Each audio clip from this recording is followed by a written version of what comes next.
in Kakamega. But if we open an international airport in Kakamega, those are possibilities beyond job employment. It will go into economic empowerment of our community. That is the dream that we want to be part of the Ruto trim in this place.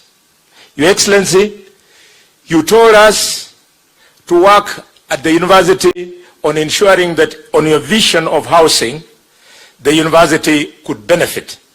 We are happy to inform you, Professor Shivairo is here. The Senate, the new Senate is in place.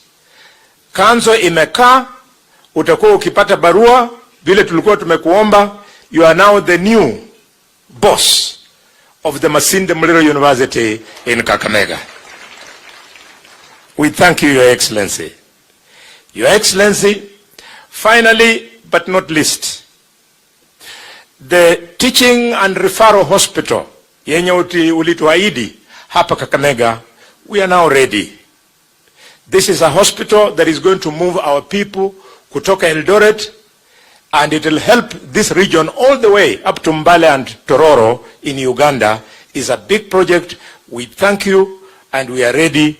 Mheshimiwa Barasa has accepted the equipment that you have allowed to come to the hospital. Utusaidie kidogo, maneno ya operationalization will be a bit of a challenge. I'm sure with your ability you'll be able to unlock. We thank you, and Your Excellency, through my position, it would be unfair. The Secretary General of UDA is a child of this church. Allow him to greet the people through my 2 minutes. Thank you, Your Excellency.